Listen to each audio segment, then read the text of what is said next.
Το 5G έχει χαρακτηριστεί ως η τεχνολογική επανάσταση του 21ου αιώνα, φέρνοντας μια νέα εποχή στον κόσμο του διαδικτύου. Οι απίστευτα υψηλές ταχύτητες του πρόκειται να αλλάξουν οριστικά και αμετάκλητα τις ζωές μας προς το καλύτερο. Τι ακριβώς όμως εννοούμε με το 5G και πώς προβλέπεται η καθημερινότητά μας τα επόμενα χρόνια? Τα δίκτυα 5G αποτελούν την επόμενη γενιά σύνδεσης κινητών συσκευών στο διαδίκτυο, προσφέροντας πιο γρήγορες ταχύτητες από ποτέ, αλλά και πιο αξιόπιστες συνδέσεις σε smartphones και άλλες συσκευές. Η τεχνολογία 5G έχει ήδη ξεκινήσει να τρέχει πιλωτικά με διαστημικές ταχύτητες σε πολλές χώρες. Εκτιμάται μάλιστα ότι μέχρι το 2022 τα δίκτυα 5G θα κυριαρχούν στο μεγαλύτερο μέρος της υφηλίου. Τι ήρθε να κάνει το 5G?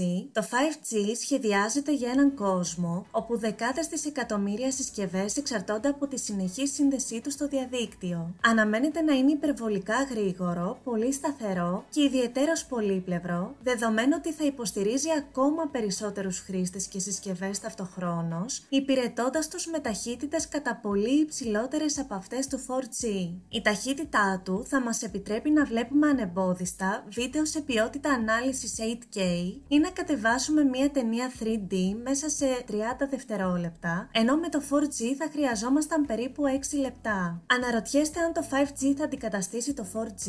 Η απάντηση είναι όχι. Το 4G δεν θα καταργηθεί, αλλά θα συνεχίσει να υφίσταται παράλληλα με το 5G για δύο λόγους. Πρώτον, γιατί δεν θα μπορούν όλες οι συσκευές να σηκώσουν αυτές τις ταχύτητες, και δεύτερον, γιατί το 5G δεν θα καλύπτεται γεωγραφικά από όλες τις περιοχές. Πώς θα λειτουργεί όμως το 5G? Μέχρι στιγμής, αυτά που γνωρίζουμε είναι ότι το δίκτυο 5G αναμένεται να λειτουργεί σε μια μπάντα υψηλής συχνότητας στο ασύρμα του φάσματος, κάπου μεταξύ 30 και 300 GHz. Σε αυτά τα κύματα, η μεταφορά δεδομένων πραγματοποιείται με ιδιαιτέρως υψηλές ταχύτητες, αλλά βρίσκουν ιδιαιτέρως δύσκολο να παρακάμπτουν εμπόδια όπως τοίχους και κτίρια. Μπορεί στα δίκτυα 4G οι κεραίες να είναι απομακρυσμένες η μία από την άλλη και τα εμπόδια να μην αποτελούν σοβαρό πονοκέφαλο, όμως στο δίκτυο 5G αυτό είναι πρόβλημα. Οι πάροχοι είναι υποχρεωμένοι για να χτίσουν ένα δίκτυο να πολλαπλασιάσουν σημαντικά τις κεραίες τους, ώστε να έχουν την ίδια κάλυψη. Κάποιοι μάλιστα υποστηρίζουν ότι το τοπίο θα γεμίσει μίνι κεραίες, κάτι που σε αρκετούς δεν ακούγεται καλό. Τη γέννηση των δικτύων 5G έχουν ακολουθήσει υπερβολές, βάσιμες ανησυχίες, θεωρίες συνωμοσίας και αποσπασματικές αναφορές. Ορισμένοι επιστήμονες έχουν δηλώσει ότι η προκαλούμενη τεράστια αύξηση στην έκθεση του πληθυσμού σε ασύρματες ακτινοβολίες μπορεί να οδηγήσει σε αυξημένο κίνδυνο καρκίνου, κυταρικό στρες, γενετικές βλάβες και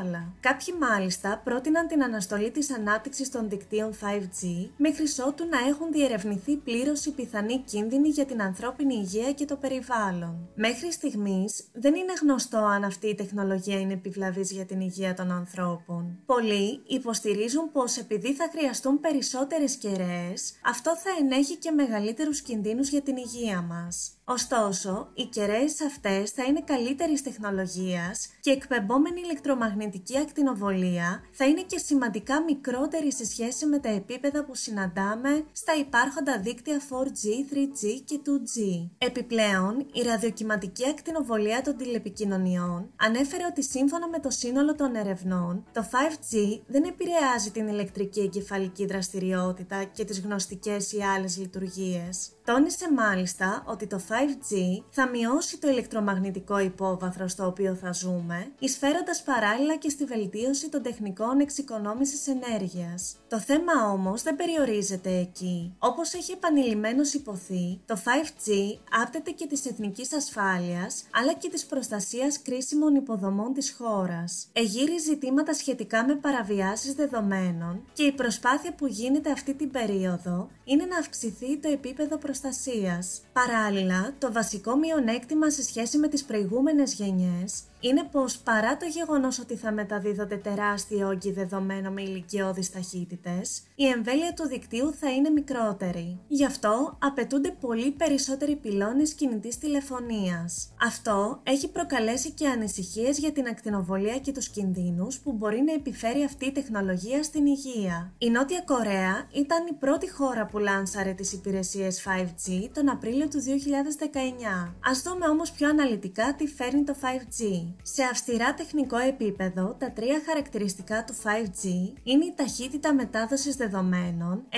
Gbps αρχικά και ίσως έως 10 Gbps σε επόμενη φάση, η εξαιρετικά χαμηλή απόκριση και η δυνατότητα ταυτόχρονης λειτουργίας εκατοντάδων χιλιάδων συσκευών στην ίδια περιοχή. Χαρακτηρίζεται επίσης από μεγαλύτερη χωρητικότητα έως και 100 φορές, που σημαίνει ότι πολύ περισσότερα άτομα θα μπορούν να εξυπηρετούνται ταυτόχρονα, κάνοντας χρήση απαιτητικών σε ταχύτητα και απόκριση υπηρεσιών, ακόμη και σε πυκνοκατοικημένες περιοχές. Αυτό θα επιτρέψει μια μαζική μετάβαση στο διαδίκτυο των πραγμάτων. Τι σημαίνει αυτό? Αυτόνομη οδήγηση, έξυπνες πόλεις, τηλειατρική, αυτοματοποίηση παραγωγής με τη χρήση ευφυών ρομπότ και πολλά ακόμη. Επιπλέον, εκτιμάται ότι η δημιουργία πολλαπλάσεων από τα σημερινά δεδομένα θα δώσει όθηση στην τεχνητή νοημοσύνη AI και την επαυξημένη πραγματικότητα AR. Ένας ολότελα νέος παγκόσμιος ιστός δικτύωσης θα αναδυθεί τόσο σε καταναλωτικό όσο και σε επιχειρηματικό επίπεδο. Γνωρίζουμε μέχρι στιγμής πως ως το 2025 όλες οι ευρωπαϊκές χώρες θα μπορούν να παρέχουν πλήρη συνδεσιμότητα 5G στους κατοίκους τους, μαζί και η Ελλάδα. Από το 2017, η ανάπτυξη του 5G διευθύνεται από αρκετές εταιρείες όπως η Samsung, η Intel, η Qualcomm, η Nokia, η Huawei και η Ericsson.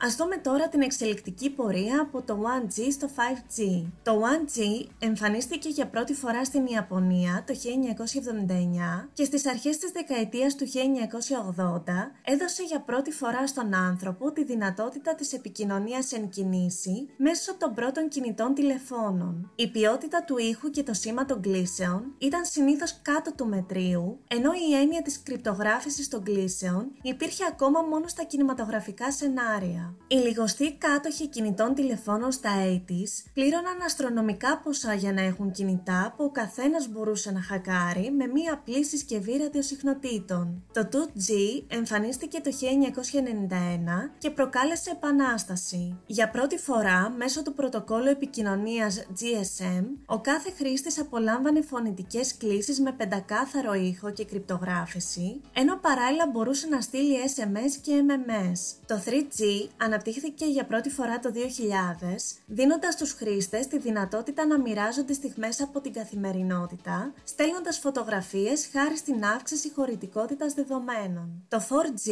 αναπτύχθηκε το 2010, με ταχύτητες έως και 500 Mbps, τα live βίντεο και η άμεση ενημέρωση άλλαξαν τη ζωή και την επικοινωνία όλων μας. Και ερχόμαστε στο 5G που οι απίστευτες δυνατότητές του θα κάνουν πραγματικότητα όσα κάποτε απλά φανταζόμασταν. Το 5G έχει έρθει και στην Ελλάδα. Από το Δεκέμβριο του 2020 είναι διαθέσιμο στις περισσότερες μεγάλες πόλεις της Ελλάδας, όπως είναι η Αθήνα, η Θεσσαλονίκη, η Λάρισα, ο Βόλος και τα Ιωάννινα. Η λειτουργία του νέου δικτύου βάζει την Ελλάδα σε μια νέα εποχή που θα διακρίνεται από έλεγχο της γεωργικής και κτηνοτροφικής παραγωγής μέσω αισθητήρων, drones και μικροτσίπ, μεταφορές αγαθών με χειρισμό των οχημάτων από απόσταση και ιατρικές επεμβάσεις σε ασθενείς που βρίσκονται σε άλλη ήπειρο. Στις 30 Δεκεμβρίου υπογράφηκαν οι συμβάσεις μίσθωσης 4 ραδιοσυχνοτήτων από 3 εταιρείες κινητής τηλεφωνίας, την Κοσμοτέ, τη Vodafone και τη Wind, για το ευρυζωνικό δίκτυο της 5ης γενιάς. Σε Αθήνα και Θεσσαλονίκη, σε συγκεκριμένα σημεία προς το παρόν, καθώς και σε άλλες ελληνικές πόλεις, το 5G